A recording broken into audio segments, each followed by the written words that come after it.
Hi guys, welcome back if you're new to my channel. This is Maggie May Crochet and I'm Maggie. This is video 7 in the series for absolute beginner crocheters. In this video I'll be showing you how to start a project where you're crocheting in the round or creating a circular pattern. I'll show you two different methods. One of the methods is a little more challenging. You use something called a magic circle or a magic ring. That method helps create a very tight center circle. The other method I'll show you is a little easier for someone who's just starting out. In this method we use a chain and we'll connect the chain into a ring and then create our stitches into that ring. Crocheting in the round is used when you're creating something like a hat or maybe a coaster, or what's really very popular right now are crocheted stuffed animals, and they all begin with this round or crocheting in the round method. Okay, so to make our magic circle or magic ring, take the tail of your yarn and hold it over 2 fingers. Pinch that with your thumb to hold on to it. Wrap the yarn around your 2 fingers and cross them over to make an X. Turn your hand over and grab the working yarn with your ring finger to hold it down. You'll take your hook, put it under the first piece of yarn or the first loop, grabbing the second with your hook and bringing it down under the first. Twist it so that you have your yarn twisted on your hook. The working yarn is crossed over here. You're going to grab it with your hook, yarn over, and you're going to pull it through that loop that you made on your hook. You see? Now you've got one chain on your loop. You can take your fingers out as long as you're grabbing onto the ring here so you don't lose it. My working yarn is off here. My tail is around here. Now you're going to turn the loop or your ring so that the tail is facing to your left, because you're going to want to create your work over the tail and your ring.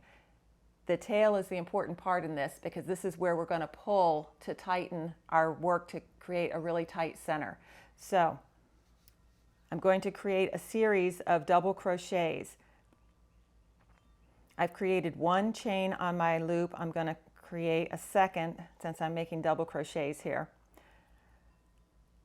Wrapping my yarn around, I'm going to insert my hook into the loop around 2 strands of the yarn, grab the yarn, pull it through, and I have 3 loops on my hook, pulling through 2 and pulling through 2, and that's a double crochet. I'm going to make a series of 8 double crochets across. I'm not going to count my first chain here as a double crochet.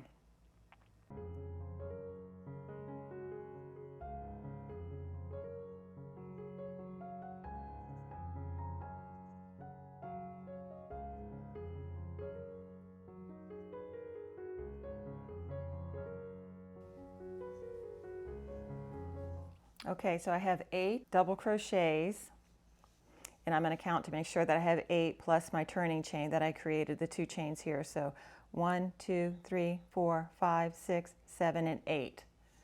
So to tighten things up and make our ring or our circle, I'm going to pull on the tail, and it's going to draw my work around to create this circle.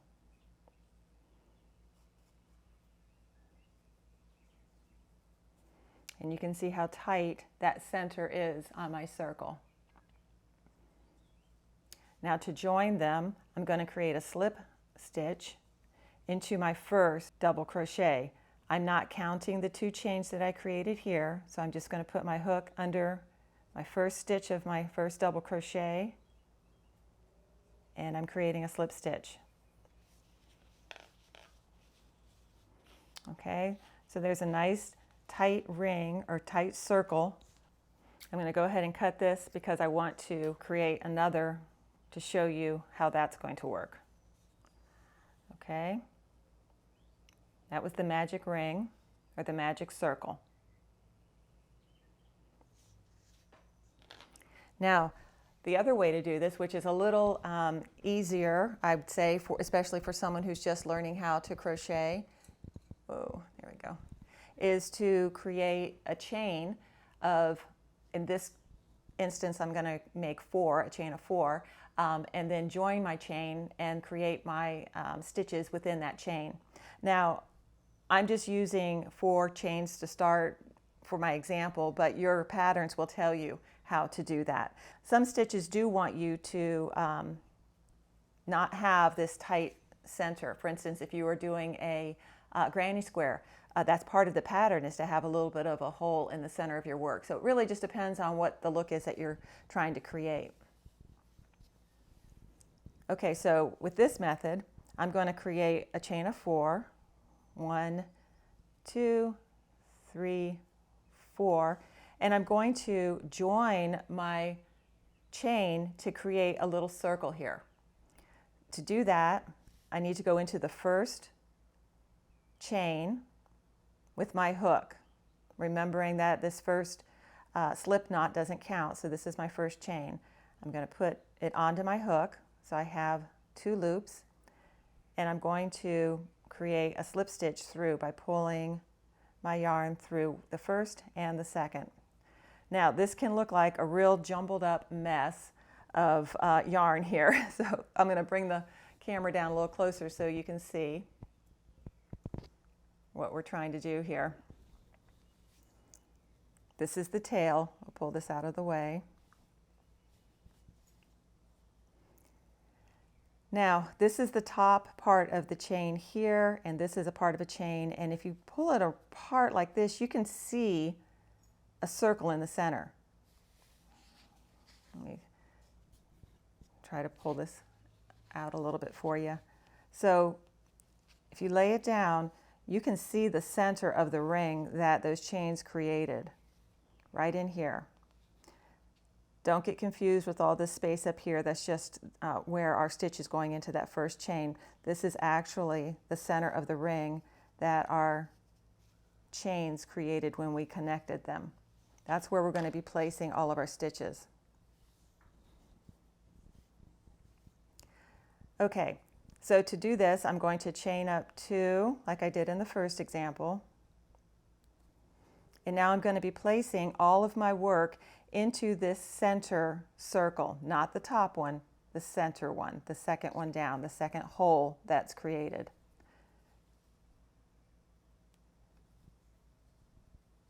Once you get that first one in there, it'll start stretching that center and making it a little bit easier to see it. So, whoopsie. So there we go, okay? Now you can kind of see it much more defined. So that was 1.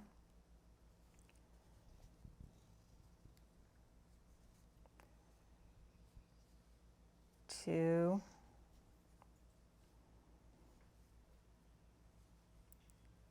3, and again with this one we are doing our stitches over the tail, okay?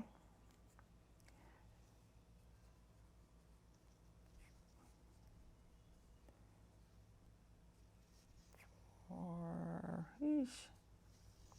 I've had a little too much coffee today. My hands are a little shaky, sorry. How many did I do? 1, 2, 3, 4, 5, 6, 7, whoopsie,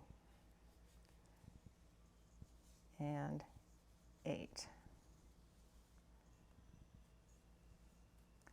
Okay, so I've made my 8.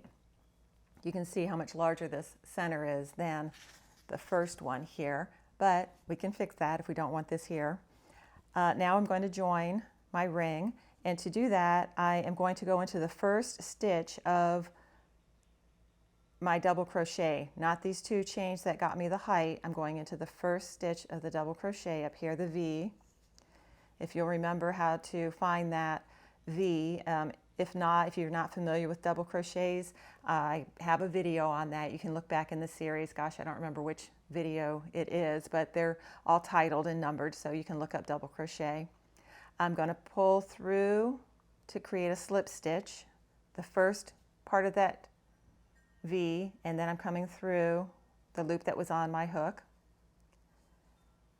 Now I'm going to go ahead and pull the yarn through, just because I'm going to end this here so that you can see the difference in the two loops and what we can do to tighten that circle. So to make this circle a little tighter, so it's a little more like this one, we can take this tail piece. I'm going to go ahead and end this so I can be a little more free-handed with it. Normally you would do this towards the end of your work.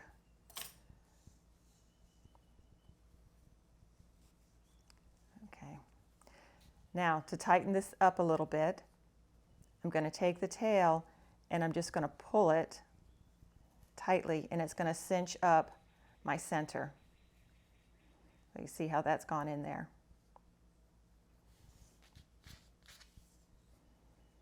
So it is a little closer to the way this one looks now. Now they look a little bit more similar, and you don't have that big hole in the middle if you don't want to.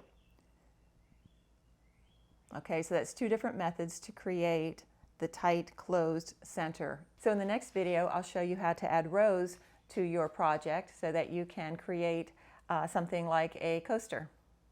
I hope you enjoyed today's video. If you did, please consider subscribing to my channel and giving the video a like. And don't forget to click the notification bell so you'll be notified the next time I post a video. Thanks for watching, and I'll see you next time.